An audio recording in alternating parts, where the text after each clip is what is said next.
All right, you can all see this, I hope. Yes, you can. Whoop. All right, so thank you so much for having me. I've been giving a couple of presentations for this crowd before, I think, so I will try to top that a little bit. See if I can do a little bit better than I did previous times. In order to select a topic for this talk, and you can see that I chose the title Austrian Models of Economic Growth and the Impact of Regulations, which seems like it's covering a lot. And the reason for that is that I asked a question on X, formerly Twitter, this morning on what I should focus on, and I gave them 3 different options, and I gave them a couple of hours to sort of answer the poll. And I suggested I could talk about entrepreneurship, which of course is my expertise, if you will, or economic growth that I've sort of dug into recently, or regulations, the impact on economic growth and entrepreneurship and how the economy functions. And as you can see, whenever you ask a population for their preferences, you don't really get a very clear answer. I guess in this case, people didn't like entrepreneurship quite as much as economic growth and regulations. But it's really hard for me to tell that, oh yeah, people really want to hear this. So hence the title, which sort of covers all 3. And I was hoping to go through all 3. We'll see how that works out, given the time restrictions. But I am going to cover all 3. And I think one of the problems here is that while Austrian economics has a theory of entrepreneurship, it's not a very good theory, and it's not a very elaborated theory either. It's pretty, I wouldn't say shallow, perhaps, but at least it's more surface level. We need to dig much deeper into the details and then sort of the nitty-gritty, if you will, of entrepreneurship, what it means, what it does, different kinds, what are the causes, what are the drivers, and things like that. There's a lot in, I think, Mises that you'll see in a minute that has been overlooked quite a bit. And I think entrepreneurship is such a core concept for understanding the market process, and also such things as the Austrian business cycle theory. You can't really understand it unless you understand also entrepreneurship. As for the other 2 that got the most votes, economic growth, I don't think we really have a theory of economic growth. We have a theory of what is required in order for an economy to grow, and such things as savings and capital accumulation and things like that. But how do we get to that point? Where does it come from? What does a growing economy actually mean? We don't really know that either.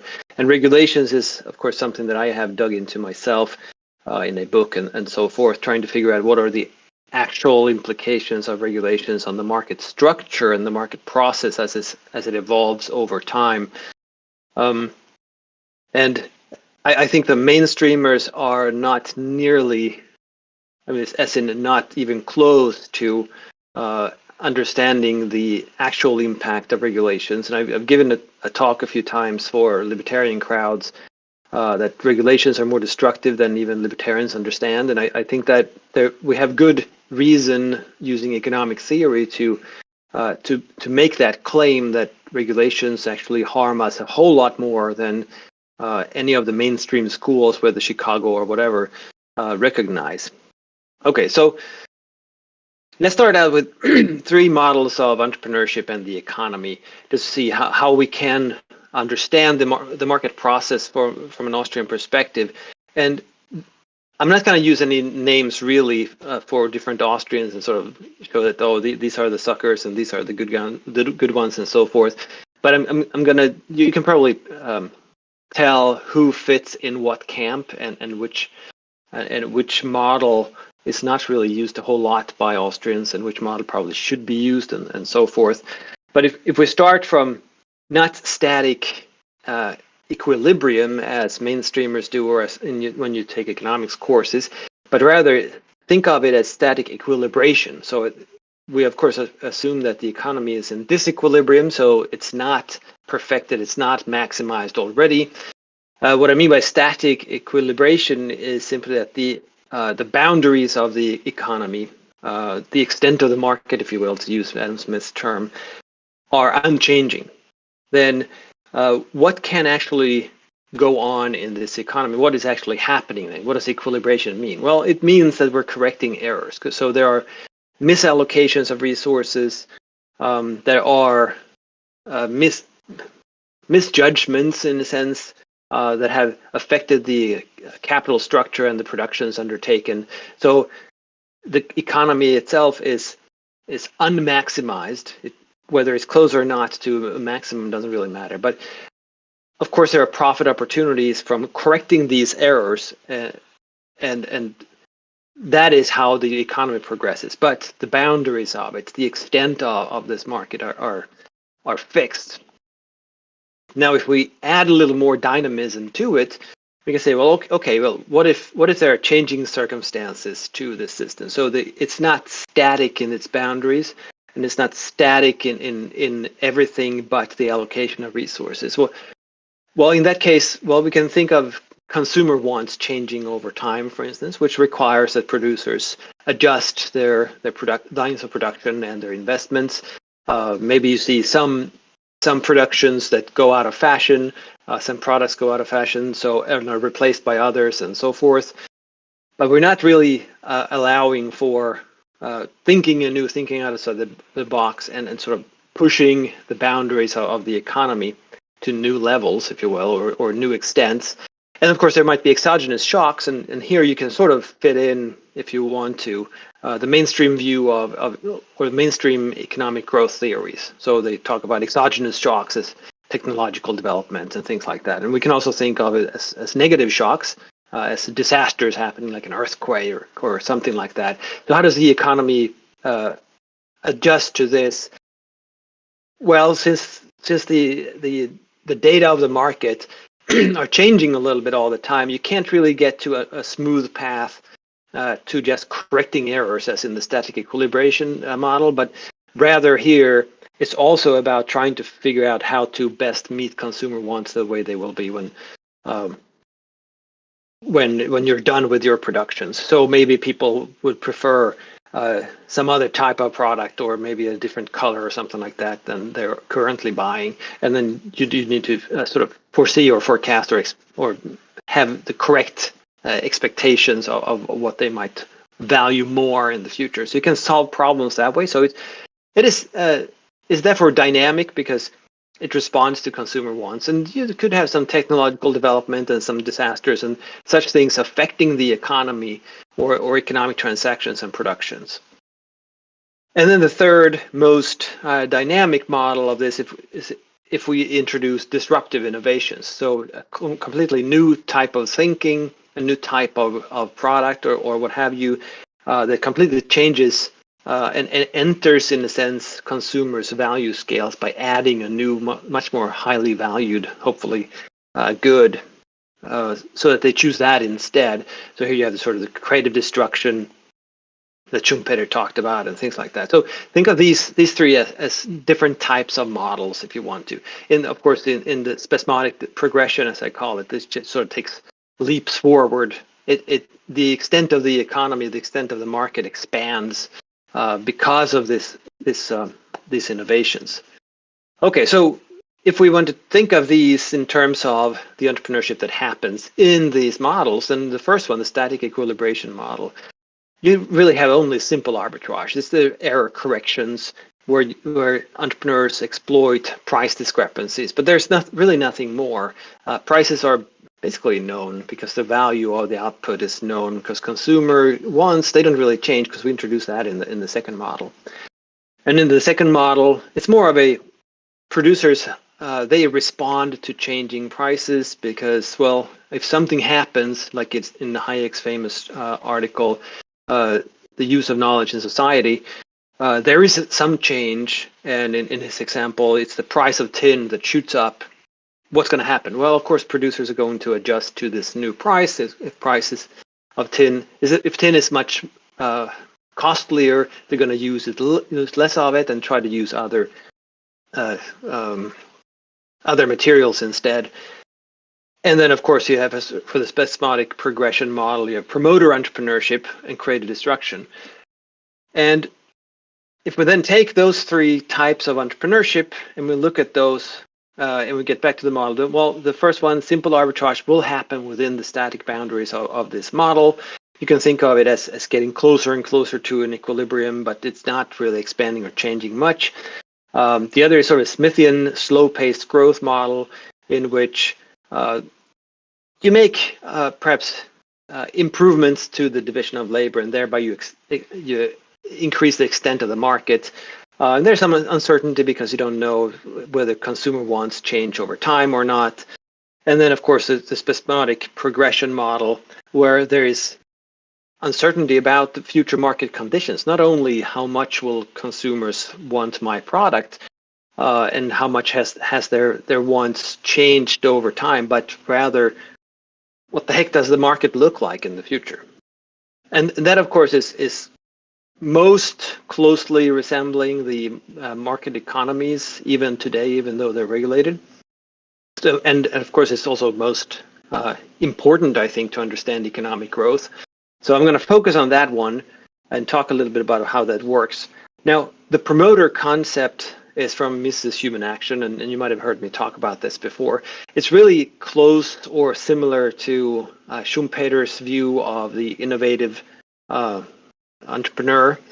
It's about how certain actors, they imagine novel products and novel ways of producing products that, if successful, they completely change how people produce things or how consumers act. So, of course, you can think of the smartphone as an example of this. You can think of Henry Ford's Model T as an example of this, which completely disrupted the economy. So this is the promoter entrepreneur is sort of a force for the great adjustments that are necessitated in the capital structure because of these new ideas or these new discoveries of something that turned out to be really valuable to consumers.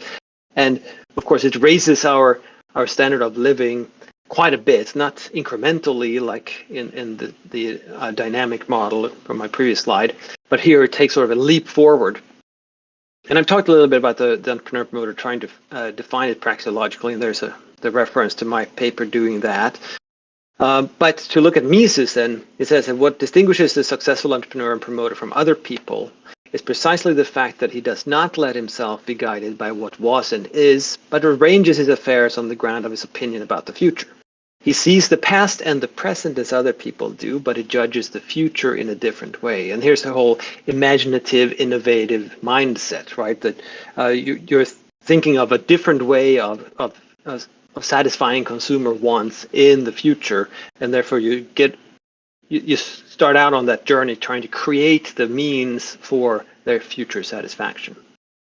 Now, how important is this concept to Mises? Well, it's scattered throughout Human Action. There's no promoter chapter, but it is core to understanding Austrian economics, I would say. Here's one quote from page 331, where it's talking about what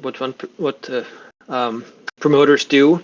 He says that the operation of the market is actuated and kept in motion by the exertion of the promoting entrepreneurs, eager to profit from differences in the market prices of the factors of production and the expected prices of the products, which of course means the future market conditions. The operation of this market would stop if a situation were ever to emerge in which the sum of the prices of the complementary factors of production equaled the prices of the products, and nobody believed that further price changes were to be expected. And therefore, he says, we have described the process adequately and completely by pointing out positively what actuates it, the promoter, and negatively what would suspend its motion, the lack of promoters in the economy. So without the promoter, there's no market process. So of course, the promoter is the driver of the market process. Okay, so here's from page 541, and you can see that it's another couple of hundred pages into the book, where it says that the emergence of the price premium, and here it's talking about the market rate of interest, saying that why is it not the same as the natural rate of interest? Well, it's because the emergence of the price premium is not the product of an arithmetical operation, which could provide reliable knowledge and eliminate the uncertainty concerning the future. It is the outcome of the promoter's understanding of the future and their calculations based on such an understanding. It comes into existence step by step as soon as first As soon as first a few and then successively more and more actors become aware of the fact that the market is faced with cash-induced changes in the money relation and subsequently with a trend oriented in a definite direction, only when people begin to buy or sell in order to take advantage of this trend does the price premium come into existence. So here you have the promoter stepping in, imagining a different type of product, a different way of using resources, and going about doing this when other people realize that, holy crap, look at this Henry Ford guy and his Model T. We need to invest in new lines of production and completely abandon the horse and carriage sort of production or means of transportation. And thereby they bid up the interest rate to this new level that reflects the value that the promoter has sort of discovered by his or her actions. If we move on another 150 pages or so, here's Mises again. It is these financial transactions of promoters and speculators, which are the same thing to Mises, that direct production into those channels in which it satisfies the most urgent wants of the consumers in the best possible way. These transactions constitute the market as such. Oh, look at that. The promoters' transactions constitute the market as such. If one eliminates them, one does not preserve any part of the market. What remains is a fragment that cannot exist alone and cannot function as a market. That's how core and how central the promoter entrepreneur is to Mises in order for not only for understanding the market process and how it works, but in order for there to be a market. So without promoter entrepreneurs, without anyone undertaking these projects, if you will, there simply is no market. Which then, if you want to extend this or extrapolate a bit, you can say, well, what is a non-market? Well, something like the Soviet Union or North Korea today or whatever, it is irrational and it is without any means of calculating and rationally allocating resources because there are no promoters. So without promoters, yeah, we can have whatever businesses, productions, and what have you, but the promoters are the ones, the function of readjusting the production structure or to what is now the expected highest value productions. Of course, it's not adjustment to the data of the market yet, right? Because the promoters, they expect and they imagine more valuable productions and more valuable products. So in other words, the promoter is to Mises who makes the market process. There is no market, and therefore there is no forward progression, if you will, in terms of value creation without promoters. So obviously you have to find a way to explain what promoters do, how they do it, and what are the extent of promotership in an economy in order to explain, for instance, why are some countries rich and why are some countries poor? Why do some countries lack economic development? Why can't they get economic development going? Well, if they don't have any promoter entrepreneurship, then there's simply no market with any rational use of resources. And then of course you can't get anywhere. Okay, so the actions of the promoter then is really what creates the future market conditions. Now, this is the change that the market process consists of, in a sense, right? Because you have different promoters imagining different products and different ways of satisfying future consumers, and they go about trying to produce those. And of course, they're competing not with what is, but what will be. So they're competing with other promoters, and then consumers get to choose between them. They create something new, and of course, they don't know what the value is of it. In sort of already established production structures, you also don't know what the value is going to be. But the only reason why the value of something that's sort of a standard product would not be as high in the future is because it's disrupted by something else, that is by the promoter. Okay, so in this way, the promoters themselves, they cause or generate much of the uncertainty that all economic actors bear. So think of it in terms of, say, any industry that has not changed for a while, in which the players have been the same, the products are the same, there's not a whole lot of change going on. There's everybody knows how things work and what the products are, and that could be something like higher ed, for instance, a university education. It's basically the same thing as you got in the 1400s. It's not changed a whole lot. The content of the courses, of course, is different, but how it's done and what you get is pretty much the same. But had there been promoter entrepreneurs in the higher education space, then that would probably disrupt the whole thing, and we would see no universities the way they are currently being run and the way they're currently structured. But no one has really rethought education to any significant extent for hundreds and hundreds of years. And in this market process, then, if there are promoters, then there is no safe strategy. You can't just, as in strategic management, for instance, glance at your competitors and say, well, what are they doing? Let's position ourselves in the best way possible, given what they're doing. No, someone else can come in from anywhere, really, and undermine our complete industry and completely change how we do business and whether there's any value whatsoever in our product. So the only safe strategy here, then, is to be a promoter. That's the only way. That's the only way of surviving long term. That is by reinventing and re-innovating yourself, because you can't just rest on whatever it is you did before, because no one knows if it's going to change. So the uncertainty problem in the market is partially caused by the promoters that create the value. So the value creation itself causes the uncertainty that all entrepreneurs bear.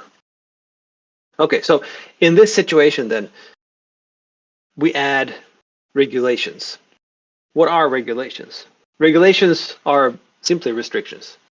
They're usually they're decrees that you can't do this or that, or in some cases you have to do this, which just means that you can't do any of the other options. So you have to do it this certain way. Regulations can be effective or ineffective in the sense that if they're effective, they're actually changing someone's behavior. If they're ineffective, they're not changing anyone's behavior. So an example of this would be a minimum wage law that states that you have to pay an employee a salary of at least 1 cent per hour. It's not going to make a difference because no one really has a job where you're making less than 1 cent an hour. And because salaries are so much higher, well, I mean, that's not gonna change anything at all. An effective regulation would be to impose a minimum wage that is higher than the market wage already is. So say a minimum wage of $50 an hour or $100 an hour. That would be an effective regulation because it would actually cause a change. It would probably not cause the change that regulators are pursuing, but it would cause a change. But the problem here is that the ineffective regulations that don't really affect anyone's actions the way they are, there's still restrictions and there's still laws on the books. So they are going to affect someone at some point, probably. So with our understanding then of the promoter, as we talked about just a minute ago, regulations can affect promoters because promoters are rethinking and they're imagining new things and they're innovating new things.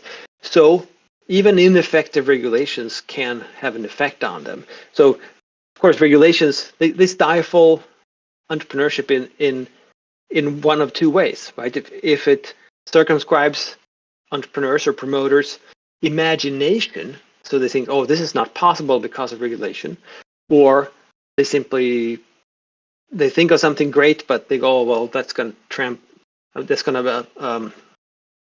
violate this regulation, so I'm not going to be able to do this, or no, this is too costly because of regulation, whatever it might be. But if it circumscribes their imagination of what they can do, or if it circumscribes their action itself, so they can't do it even if they did imagine it, in both cases, regulations will stifle promoter entrepreneurship and therefore the market process itself.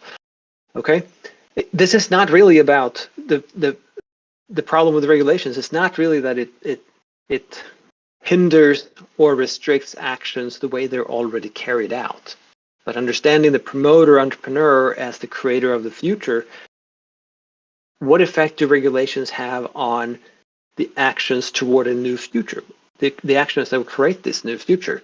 That's the real destruction of regulations. And of course, to the extent that regulations are effective and change promoters' behavior, they will not only stop them in their tracks, but it will mean that there is another investment made instead. So you will get investments by either the same promoters or someone else investing and therefore creating capital structures, pursuing creation of goods and services that, if left to their own devices, entrepreneurs would not choose to produce. Of course, there's an inertia here too, but those production structures, which might be, say, railroads or what have you, these are physical production structures that you can't easily change, and they are a lot of capital invested in order to produce these goods that without regulations would not have been produced, because there were higher valued goods that were possible and were probably imagined by promoters. Okay, so regulations affect and harm promoters in two ways, right? They because promoters build on the existing ideas, and they look around, of course, and they see that as we saw Mises said, they see the past and the present the same way as everybody else, but they see a different future.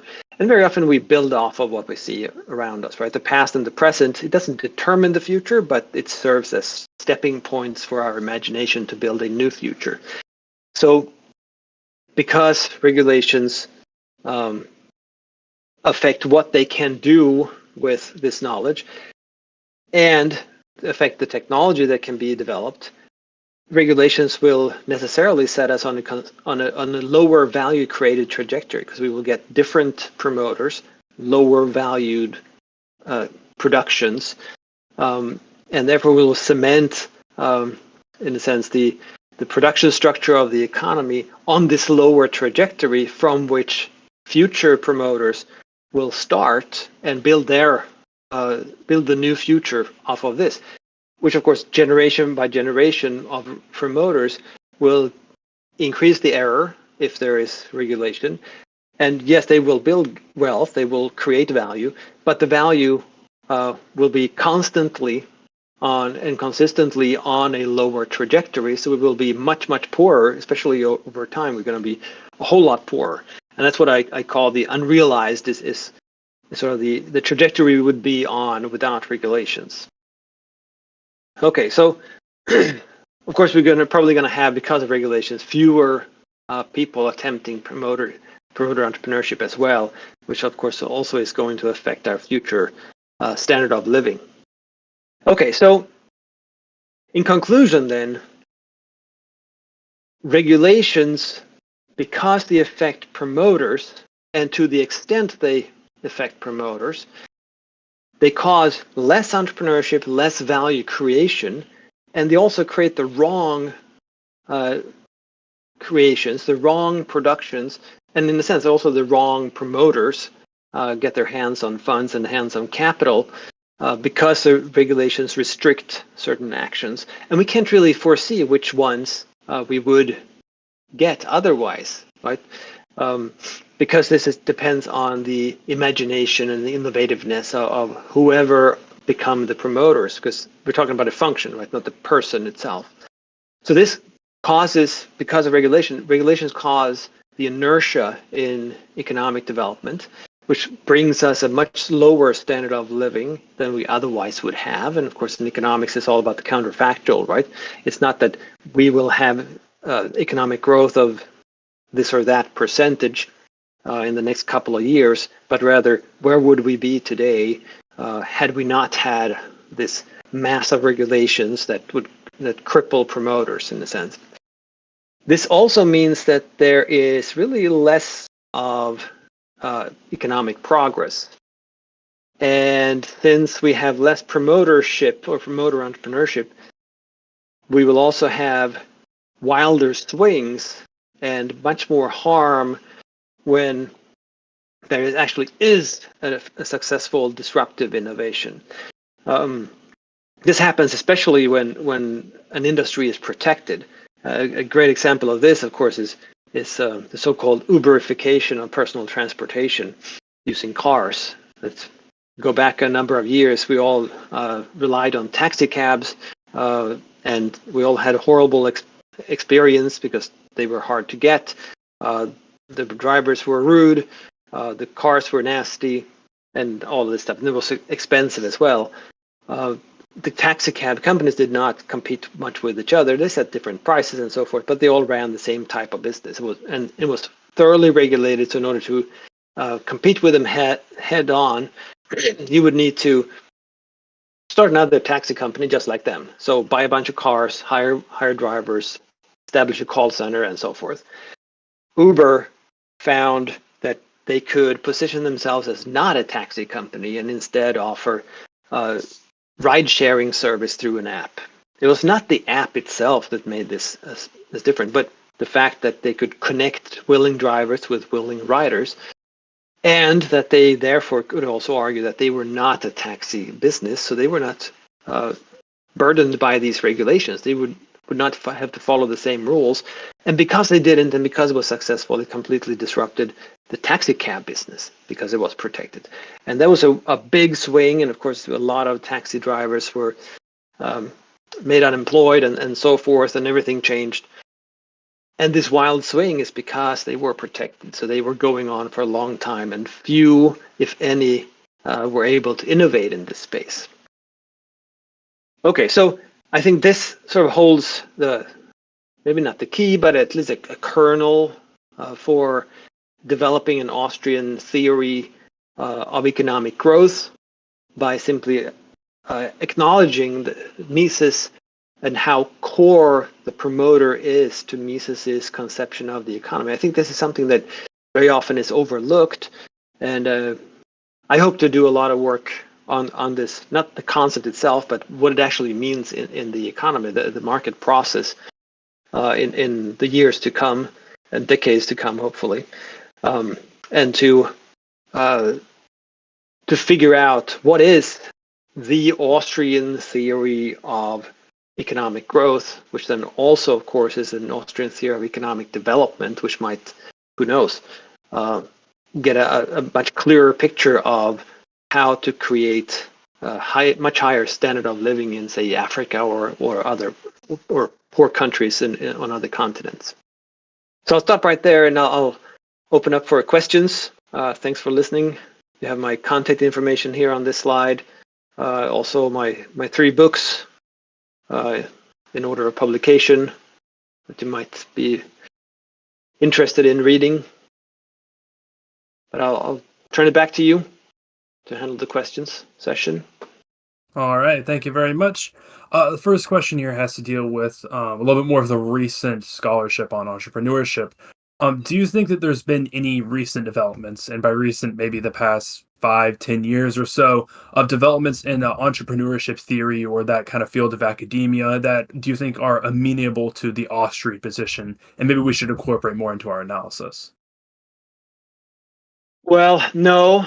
The simple answer would be no, simply because what has been going on in that space in sort of mainstream entrepreneurship research, if that is a term, we can't really use it because it's usually inspired by Austrian theory.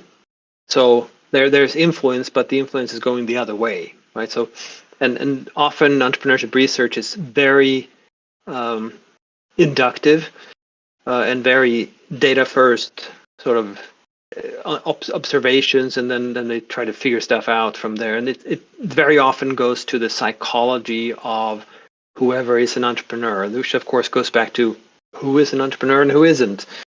So the demarcation of the very definition of who is an entrepreneur and who is not is it's not clear at all, and it's different in different papers. I mean, one of the most recent advances in entrepreneurship theory is the introduction of and use of the judgment concept, which Peter Klein did. He introduced it with Nikolai Foss back in 2012, I think, with their book. But that's a concept that is in human action. It's sort of core, maybe not explicit, but the function is core in Kantian, and it's much more explicit in Frank Knight's Risk, Uncertainty, and Profit, which is a pretty Austrian treatise. It's before he became a Chicagoite, if you will. Next question here is, do you think that strategic management is useful to entrepreneurs, or at the very least as a theory that describes what entrepreneurs might be doing? No, I think it is the other way around. That I think strategic management would be better if it was entrepreneurship based. Because strategic management it's really mainstream economic theory flipped on its head. So if you recall the mainstream perfectly competitive model in which we're in general equilibrium and information it's perfect information and all this stuff, everything is maximized. There are no economic profits to be made. And then you can flip it on its head. You can say, okay, well, if I have a business and I want to exploit the market, how do I do that? Well, you have to introduce some kind of inefficiency so that there are economic profits, and then that I am positioned to extract or capture those profits. And that is basically Michael Porter's work, just flipping the economic model of the economic system to what can I do as an actor, in this case, a corporation. And the strategic management today is very much the positioning of different existing corporations with respect to each other and expected changes. And the positioning itself, I mean, it fits in the second model that I had in my slides, but it doesn't fit at all in a market where you have promoter entrepreneurship. So the problem with strategic management is that it's not entrepreneurial enough. They should embrace entrepreneurship theory and the entrepreneurship function in order to be more valuable. All right, another question here has to pertain to your recent book that just came out, How to Think About the Economy, which is a fantastic book. I recommend everybody read. What was it specifically that inspired you to write that book? Because looking at some of your other work, it was much more entrepreneurial based. What kind of inspired you to do just sort of a basic sort of introductory tract on economics? Well, the simple reason was that I always get the question. I'm sure many who are listening get the same question too. Okay, so what is this Austrian economics you're talking about? What should I read to get an idea of what it is about? And the answer to that question was usually, or the answer that I gave anyway, was usually, well, Henry Hazlitt's Economics in One Lesson. But it really is just one lesson. It is really just the trade-off or opportunity cost, the seen and the unseen. Those are just three different ways of saying the same thing, right? And then you read all those chapters and it's the same damn thing over and over again. What do you learn about how the economy works and business cycles and all this other stuff? You don't really get an overview. And there are plenty of introductions to Austrian economics, but many of them they focus on the school itself, sort of who was the founder and how did the ideas develop, or they focus on a treatise, that this is a summary of this treatise, or they are for an academic audience, which means that it's harder to read and usually they're very expensive. So I didn't see that there was any good introduction that was simple enough and cheap enough and short enough for giving to just anyone in sort of the general population. So that was sort of what I thought was needed, and I brought that up with Jeff Dice when he was president of the Mises Institute, and he thought it was a great idea and that we needed to produce one of those. And I think that the Mises Institute was also interested in having their own primer, their own starting point for getting an overview of and understanding Austrian economics. Excuse me. So that's what inspired me to do it. I mean, I didn't really have in mind to do it myself to begin with, but then whoever brings up the idea has to do the crap, right? So I had to do it, and I did a decent job, I think. I know the Mises Institute, they have been delivering a lot of copies of this book, and then they're about to print another another batch of them too. Well, I've given out several copies of the book myself, so I'm sure I can attest to the fact that you did a good job, and I think other people that I've given the book to can attest to that fact as well. Speaking of books, do you have any other book projects potentially in the works here that might be coming up? I have plenty. So I'm going to be on sabbatical this spring, and the project for that is to write a book with a very boring title, Entrepreneurship and Evolutionary Economics. It's supposed to be the entrepreneurship volume in the Evolutionary Economics book series. So I'm going to do basically what I talked about today, but of course in more greater detail. So that's the next book. And then I will also work on the economics of human action, which is sort of an abridged version of human action, which focuses only on the economics. And I'm going to keep the Mises's own words, and just cut out any commentary on, I don't know, philosophy and society and politics and things like that, and just stick to the economics. So we have something that can be used as a textbook, perhaps, or something to study for whoever is really, really focused on economics and nothing else. And then after that, I am planning on a book on regulations, but I'm not sure when we're going to get to that point. All right, we'll do one last question here before we let you go, and it's the same last question we do for all of our speakers. Are you optimistic for the future? I am. I am a pessimist in the short term and optimist in the long term. And I mean, in the short term, we have an election coming up, and all the candidates are more crap than usual. So I'm not optimistic about that. I'm not optimistic about the new highly authoritarian progressive movement. They really have showed their colors. So politically speaking, it's not looking good, and economically speaking, it's also not looking good in the short term. In the long term, freedom and sound economics will win. Because it's that or it's nothing. So the issue is just how far down this path will we tread before we come to our senses. All right. Well, thank you very much for being here today. We appreciate it very much. Is there anything you want to plug, and where can everybody here find you at? Nothing to plug. I mean, I write at Mises.org. I have a couple of pieces coming soon, I think.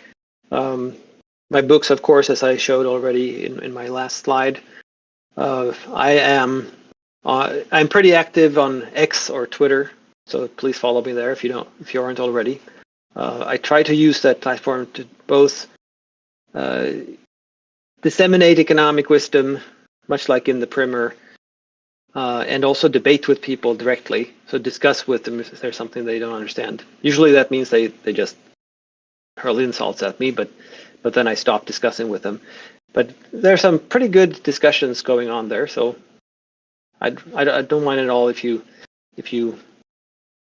comment on something I wrote or ask for clarification. Please do. All right. Well, thank you very much. We appreciate it very much for being here today. Thank you.